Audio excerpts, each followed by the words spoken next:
그때 예수께서 성령에게 이끌리어 마귀에게 시험을 받으러 광야로 가사 40일을 밤낮으로 금식하신 후에 줄이신지라. 시험하는 자가 예수께 나와서 이르되 내가 만일 하나님의 아들이거든 명하여 이 돌들로 떡덩이가 되게 하라. 예수께서 대답하여 이르시되 기록되었으되 사람이 떡으로만 살 것이 아니요 하나님의 입으로부터 나오는 모든 말씀으로 살 것이라 하였느니라 하시니, 이에 마귀가 예수를 거룩한 성으로 데려다가 성전 꼭대기에 세우고 이르되 내가 만일 하나님의 아들이거든 뛰어내리라. 기록되었으되 그가 너를 위하여 그의 사자들을 명하시리니 그들이 손으로 너를 받들어 발이 돌에 부딪히지 않게 하리로다 하였느니라. 예수께서 이르시되 또 기록되었으되 주 너의 하나님을 시험하지 말라 하였느니라 하시니, 마귀가 또 그를 데리고 지극히 높은 산으로 가서 천하 만국과 그 영광을 보여 이르되 만일 내게 엎드려 경배하면 이 모든 것을 내게 주리라. 이에 예수께서 말씀하시되 사탄아 물러가라. 기록되었으되 주 너의 하나님께 경배하고 다만 그를 섬기라 하였느니라.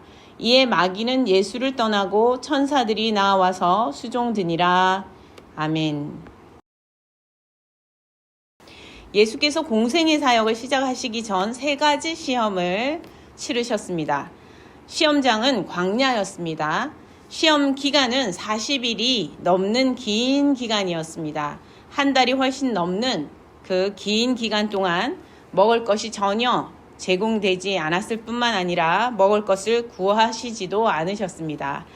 우리도 사순절이 40일 동안 진행이 되지 않습니까? 이 40일, 예수께서 시험 받으신 그 기간이 40일 이상이 되는 기간이었습니다. 그래서 우리가 이 사순절 기간에 40일 동안 우리도 주님께서 가신 길을 기억하면서 우리도 우리의 삶에 정말 중요한 것이 무엇인지, 정말 우리가 가장 소중히 여겨야 할 것이 무엇인지 정말 제대로 돌아보고 기도하면서 믿음의 믿음을 바로 세울 수 있는 그런 기간이 되실 수 있기를 바랍니다. 낮에는 아주 뜨겁고 밤에는 추운 그런 곳이 광야이지 않습니까? 아주 거친 환경입니다. 그런 광야 한가운데였습니다. 이곳 그 광야에서 보통 보면은 식물이나 동물조차도 먹을 것을 구하기 위해 아주 심지어 뭐 잔인하게 한다든지 아니면 독한 독을 품는다든지 그렇게 해야 생존이 가능할 그런 아주 거친 곳이죠. 거친 환경에 놓여 있습니다. 그런 곳에서 예수께서 뜨거운 낮 그리고 아주 추운 밤을 보내시면서 40일을 넘게 그곳에서 광야에 계시면서 이제 시험의 테스트 시험 과정을 통과하고 계시는 것을 볼 수 있습니다. 예수께서 이 거친 광야에 거친 그 환경에 맞서시고 자신의 굶주림과 맞서시면서 오직 말씀을 붙잡고 말씀을 믿고 말씀 안에 거하는 그러한 모습을 우리에게 보여주고 계십니다. 말씀과 함께하는 그 기간이죠. 예수께서는 이 광야 시험을 절대적으로 말씀으로 승리하고 말씀으로 이기시면서 통과하시는 그런 것을 볼 수 있습니다. 첫 번째 시험은요, 먹고 사는 문제였습니다. 일단 사람이 먹고 사는 문제가 최고 큰 문제라고 여기고 세상을 구하려면 돌을 떡덩이로 만들어 보라고 지금 하는 그런 내용이죠. 어떻게 보면 다시 말해서 이런 표현이라고 할 수 있습니다. 내가 만일 세상을 구원할 하나님의 아들이라면 그런 아주 특별한 그런 세상을 구원할 임무를 감당할 그런 아주 특별한 하나님의 아들, 특별한 존재라면 아주 특별한 능력과 권세가 있어야겠지. 그 권세를, 능력과 권세를 보여줘야 되지 않겠어? 누구나 먹고 사는 문제, 이것 때문에 허덕이면서 살고 있는데 이 문제를 해결해 줘야 되지 않겠어? 그러니 이 돌들을 떡덩이로 만들어 봐. 지금 눈앞에 있는 게 돌밖에 없으니까 이 돌을 떡덩이로 만들면 지금 당장 굶주림을 해결할 수 있잖아 라고 얘기하고 있습니다. 너도 지금 엄청 배고프잖아. 너뿐 아니라 세상 사람들 모두 먹고 사는 문제를 해결해 줄 수 있다면 이것이 바로 세상을 구하는 일이고 이쯤 해야 사람들도 널 하나님의 아들이라고 봐주지 않겠어? 이렇게 첫 번째 문제를, 첫 번째 시험을 던집니다. 예수께서 어떻게 답하십니까? 성경에 기록되어 있기를 사람이 떡으로만 살 것이 아니라 하나님의 입으로 나오는 모든 말씀으로 살 것이라 하였다. 이렇게 말씀하고 계십니다. 예수께서는 그 대답을, 그 시험, 테스트, 그 질문의 의문, 그 의문과 질문에 성경 말씀으로 답하고 계십니다. 성경에 기록되어 있기를 이렇게 되어 있다는 것입니다. 그 말씀이 해답이라는 거죠. 인생의 답은 말씀 안에 있다는 거예요. 인생의 해답은 말씀 안에 있는데 그 말씀에 기록되어 있기를 사람이 떡으로만 사는 것이 아니고 하나님의 입으로 나오는 모든 말씀으로 살 것이다. 이렇게 말씀하셨습니다.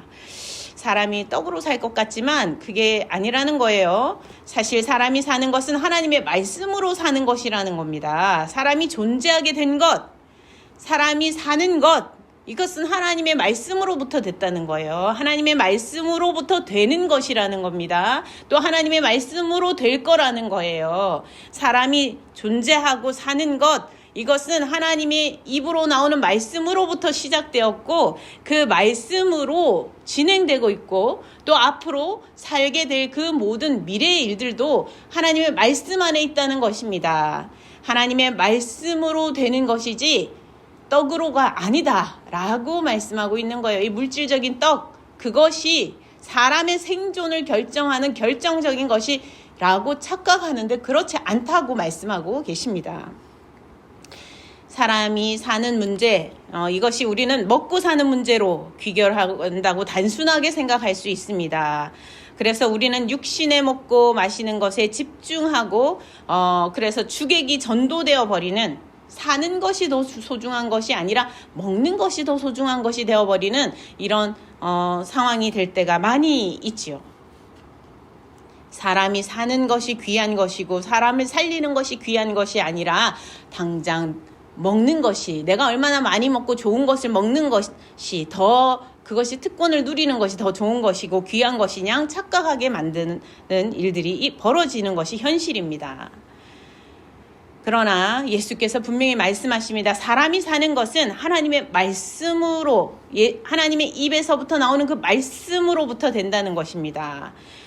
그래서 살아가는 것, 살아갈 것도 하나님의 말씀으로 되는 것임을 기억해야 한다, 알아야 한다. 분명히 선언하고 계십니다. 우리의 호흡이 하나님의 말씀에 달려 있음을 여러분 믿으시기 바랍니다. 지금 살아있음도 또 앞으로 살아가는 일도 내 개인뿐만 아니라 온 인류가 살아있음, 이 살아갈 일이 하나님의 말씀에 달려 있음을 여러분 믿으시기 바랍니다. 하나님의 말씀으로 되는 것을 믿으시기 바랍니다. 여러분, 사람이 하나님의 말씀으로 산다는 것을 믿으십니까? 예수 그리스도께서 하신 말씀입니다. 우리는 단지 오늘 내 손에 잡히는 그 떡, 그것으로 먹고 살고 있는 것이 아닙니다. 그것을 기억하시기 바랍니다. 우리는 하나님의 말씀으로부터 사는 것이고 말씀으로부터 살 수 있는 것입니다. 우리의 살아가는 문제, 먹고 사는 문제만이 아님을 반드시 기억하십시오. 먹고 사는 문제가 삶의 동력이나 본질이 아닌 것을 기억하시기 바랍니다. 하나님의 말씀 안에 우리는 살아가야 합니다. 살아가야 할 것입니다. 우리 인생에도 이것이 첫 번째 시험입니다. 예수께서 치르신 두 번째 문제는 특별한 존재감의 문제였습니다. 당신만의 특별한 그 존재감, 예수를 높은 그 거룩한 성전 꼭대기로 데리고 갔습니다. 거룩한 하나님의 집, 그 높은 곳에 데리고 가서 하나님의 거룩하신 그 특별한 아들, 그 존재감을 보여주라는 것이죠. 하나님의 아들이라면, 내가 하나님의 아들이라면 그 하나님의 아들의 그 특별함의 존재감을 보여주기 위해서 뛰어내리라고 말하고 있습니다. 왜? 하나님께서 하나님의 아들을 털끝 하나 다치지 않도록 보호하신다고 성경에 기록했으니까 라고 지금 이제 성경 하나님의 말씀으로 산다고 하니까 말씀을 대서 이제 시험을 던집니다. 하나님의 아들인 것을 만방에 보여주라는 것이죠. 그러자 예수께서 이 첫 번째 문제에 대해서 하나님의 말씀으로 사는 것이다 이렇게 답하시고 이제 지금 또 그렇게 하니까 두 번째 문제에서 하나님의 말씀을 이용해서 시험을 내기를 하나님께서 보호하신다고 했으니 하나님의 아들을 지키고 보호한다고 하셨으니 그 특별한 하나님의 존재감 높은 데서 뛰어내려도 하나님이 지켜보 털것 하나 다치지 않도록 보호하여 주실 그 말씀에 의지해서 한번 뛰어내려 보라는 거예요. 실제로 제가 어릴 때 이렇게 교회에서 집회를 하고 난 다음에 한 분이 이 영적인 이 판단이 조금 정확하게 되기가 좀 어려우셨던 것 같아요. 그래서 이게 시험을 하는 사탄이 시험하는 그 내용인지 모르고 믿음이 나는 거 엄청 커졌으니까 이제 말씀을 듣고 내가 말씀을 듣고 배웠고 말씀을 아는 사람이 됐으니까 이제 나는 뭐든지 할 수 있을 것 같아 막 이런 그런 자신의 특별한 그 존재감 하나님의 자녀가 된 특별한 존재감 막 이게 갑자기 부각이 많이 된 거예요. 그래서 어떤 실제로 이 소리를 듣고 행동을 했냐면 높은 곳에서 뛰어내려 보라고 그런 속삭임이 자꾸 귀에 들렸다는 거예요. 그래서 그런 막 시도를 하려고 하고 막 이런 분이 계셨어요. 이거는 어떤 하나의 상징적인 모습이라고 할 수 있습니다. 오늘 이 본문 말씀에서 이 문제, 이 시험, 이것을 통해서 우리가 깨달아야 할 것이 있죠. 하나님의 말씀을 믿는 붙잡는 자녀가 된 아주 특별한 존재가 된 은혜를 입는 존재가 되었다고 해서 그 존재감으로 그런 말씀을 이용해서 그 존재감을 드러내는 것이 목표로 가서는 안 된다는 거예요. 말씀대로 하는 거니까 괜찮지 않냐? 이렇게 시험을 아주 묘하게 시험을 하죠. 예수께서 질문의 해결책 하나님의 특별한 자녀가 됐으니 그러면 뛰어내리는 걸로 보여주는 것으로 그렇게 존재감을 증명해서 예수님을 믿게 하는 그런 해결책 그것이 잘못되었다고 말씀하고 있습니다. 이것이 하나님의 말씀대로 행하는 것이 아니라고 얘기하시는 거예요. 믿음은 하나님의 말씀을 시험해 보는 데 있지 않다고 말씀하십니다. 하나님의 말씀으로 산다는 것은 이런 의미가 아니라는 거예요. 하나님의 말씀을 빙자하여서 자신의 존재감을 드러내는 것이 하나님의 아들이 할 일도 아니며 하나님의 아들이 보여주어야 할 그 어떤 사명이라는 것이 아니라는 거예요. 말씀에 대한 믿음, 하나님을 믿는 믿음은 하나님의 말씀을 시험해 보는 것으로 내가 답을 얻을 수 있는 것이 아니고 사람들에게 답을 줄 수 있는 것이 아니고 하나님을 시험하지 말라라는 말씀이 있는 그것을 간과해서는 안 된다는 거죠. 모든 말씀으로 산다고 했지 말씀 성경의 한 구절을 문자적으로 부분적으로 제 마음에 좋은 대로 끌어당겨서 왜곡해서 사용하고 이용하는 것 그렇게 잘못된 이해와 해석을 가지고 자신의 욕망을 따라가려는 것 그것은 하나님을 믿는 것이 아니고 그냥 하나님을 시험해서 자기를 드러내고자 하는 여전히 죄된 모습일 뿐이다 라고 예수께서는 말씀하고 계십니다. 그래서 또 기록되었으되 이렇게 이야기하고 계십니다. 또 기록되었으되 라고 하시는 이 말씀이 오늘 이 시험의 열쇠입니다. 성경 말씀은 전체적으로 함께 읽고 들어야 하는 것입니다. 전체적인 말씀을 통해 하나님의 뜻이 무엇인지 하나님의 온전하신 뜻이 무엇인지 배우고 익혀야 하는 것입니다. 그 말씀을 전체적으로 받아들이고 믿고 따라야 하는 것이지, 우리가 아주 한 부분의 문자적인 그것을 딱 잡아서 사용해 먹으라고 하시는 것이 아니, 이용해서 내가 원하는 것을 위해서 이렇게 저렇게 이용하는 것이 옳지 않다라고 말씀하시는 거죠. 우리가 심지어 하나님의 말씀을 읽고 믿고 따른다 하면서도 사실 이런 오류를 범할 위험이 실제로 많이 있습니다. 잘못 이해할 수 있어요. 어떤 시대적인 배경 안에서 우리가 이미 잘못 이해할 수 있는 큰 틀을 가지고 있는 것도 있을 수 있습니다. 시대 속에서 잘못된 틀, 이미 시대적인 사고의 잘못된 틀 안에서 우리가 잘못된 생각을 마치 하나님의 말씀을 바르게 이해하고 있는 듯이 우리가 생각하고 있는 부분도 있을 수 있다는 거예요. 하나님의 말씀은 그래서 끊임없이 읽고 또 읽어야 합니다. 우리가 어제 알았던 말씀이 그게 다가 아니에요. 오늘 새롭게 읽어야 합니다. 오늘 그럼 읽은 말씀이 다이냐? 그렇지 않습니다. 내일 또 새롭게 읽어야 합니다. 내일 마주하는 말씀은, 내일 우리가 마주할 인생은 다른 거예요. 오늘과 다른 내일입니다. 내일 읽은 말씀이 그러면 영원하냐? 그렇지 않습니다. 내후년에 또 말씀을 읽으면 새롭게 다가오게 되어 있습니다.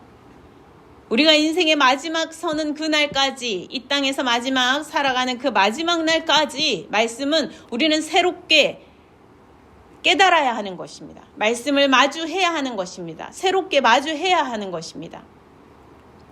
그래야 그 삶 속에서 우리가 얻어야 할 답, 성경 안에서 찾아야 할 그 답을 우리는 다시 발견할 수 있게 되는 것입니다. 우리도 이 두 번째 시험, 이 시험에서처럼 우리의 특별한 존재감을 드러내야만 한다는 어떤 유혹에 빠지기 쉽습니다. 인생에서. 이것을 이루지 못할 때, 우리의 특별한 존재감을 드러내지 못하고 살 때 그것이 힘들게 느껴지고 뭔가 잘못한 것 같고 뭔가 다 할 일을 못한 것 같고 이런 마음이 들 수도 있어요. 기억하십시오. 하나님을 시험하려 하지 말고 우리가 하나님 앞에, 그 말씀 앞에 서려고 날마다 새롭게 설 수 있도록 말씀 앞에 서도록 힘쓰시기 바랍니다. 말씀을 전체적으로 읽고 배워야 한다는 것을 꼭 기억하시기 바랍니다. 내가 알고 있는 정도면 내가 어떤 문제를 다 해결할 수 있을 것이라는 착각, 교만함을 내어버려야 합니다. 우리가 아는 것은 너무 부분적이고 너무나 작아요. 너무나 부족합니다. 말씀을 힘써 늘 읽어야 되고 그리고 배워야 합니다. 말씀을 전체적으로 마음에 품어야 해요. 하나님의 말씀을 마음을 열고 전체적으로 말씀을 이해하려고 집중해야 됩니다. 마음을 하나님께 집중해야 돼요. 우리가 그래서 교회를 매번 다니는 겁니다. 교회를 사실 젊을 때 다니면 성경도 만약에 젊을 때 한 20도 할 수도 있잖아요. 그 정도 했으면 이제 교회 안 다니고 이제 성경을 좀 안 읽어도 웬만한 거 다 이해하고 있지 않나? 그렇지 않습니다. 우리가 하나님 앞에 가는 날까지 하나님 앞에 나와 말씀을 듣고 배우고 예배하며 살아야 하는 것입니다. 그리고 성경을 펴서 읽어야 하는 것입니다. 내 스스로 직접 성경을 읽어야 돼요. 왜냐하면 듣고 기억하는 게 얼마 안 되기 때문에 그렇습니다. 말씀을 직접 혼자 읽어야만 조금이라도 기억하는 것이 늘어날 수 있어요. 말씀을 읽어야 돼요. 말씀을 기억하고 마음에 담아야만 합니다. 그 말씀을 붙들어야 해요. 모든 말씀으로 산다라고 하신 주님의 말씀을 기억하시기 바랍니다. 우리가 인생의 참 주로 삼아야 할 분이 누구십니까? 내가 내 인생의 주가 되려고 하지 말고 하나님을 주인 삼고 사는 삶이 되시기 바랍니다. 그래야 승리하는 삶이 돼요. 유혹에 넘어가지 않고 바른 길을 갈 수 있습니다. 아니면 반드시 유혹에 넘어가게 되어 있어요. 내 인생의 주는 내가 돼야지가 아닙니다. 하나님을 주인 삼으시는 삶이 되시기를 부탁드립니다.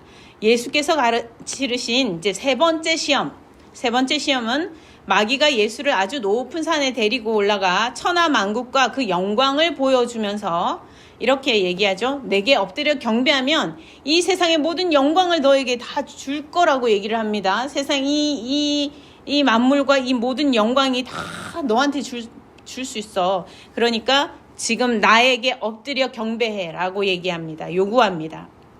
이 세 번째 시험에서 마귀가요, 당당하게 자신의 존재를 드러내는 걸 볼 수 있어요. 성경에 보면 첫 번째, 두 번째 시험에서는 마귀라고 써져 있지가 않아요. 세 번째는 근데 마귀라는 딱 정체를 드러내어서 이렇게 얘기합니다. 정체를 드러내고 눈에 보이는 세계와 그 영광을 명확한 악이라는 것을 알면서도 이 세상의 영광이랑 맞바꾸라는 거예요.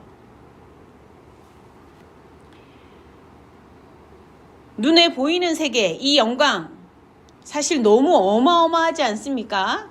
사실 우리가 작은 거 손에 하나 뭐 특별한 거 어깨만 대도 너무 기쁘잖아요. 너무 행복하고 좋게 막 느껴지지 않습니까? 그런데 이 만물과 이 세계, 이 영광을 다 준다니 얼마나 이 큰 것입니까? 마귀는 모든 사람들이 마음에 원하는 이 영광이 있다는 것을 알고 있어요. 그래서 이 영광이 자기의 손에 있다라고 말하면서 사실 자기의 손에 있는 게 아니죠. 하나님 손에 있습니다. 그런데 이게 내 손에 있어 라고 속이면서 나에게 경배하면 내가 이걸 다 줄게. 이렇게 거짓으로 유혹하죠. 아니, 당당하게 요구합니다. 정말 자기 것이냐? 한번 엎드려 경배하기만 하면 세상의 모든 영광을 얻을 수 있다. 이렇게 얘기하는 얼마나 효율적인 거래예요. 그죠? 최고의 거래 아닙니까? 한번 무릎을 굽혀서 고개를 조아리기만 하면 세상을 다 얻는다는 거예요. 최고의 효율이 있는 그런 거래지요. 누가 이 거래를 거절할 수 있겠습니까? 인생은 한 번뿐이고 이왕 이 세상에서 살아가는데 여러분 세상의 영광을 얻고 살아가고 싶지 않습니까? 세상의 영광을 좀 더 많이 얻고 살아간다면 살맛이 날 것 같지 않습니까?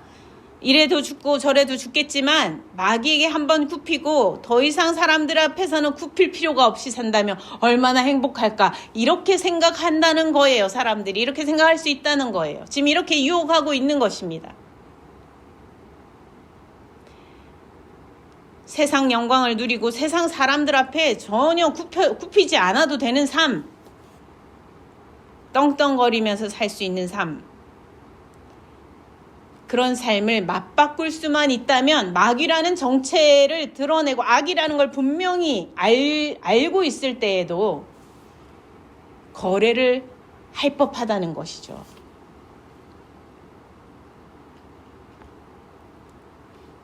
이렇게 악은 자신의 정체를 늘 숨기기만 하지는 않습니다.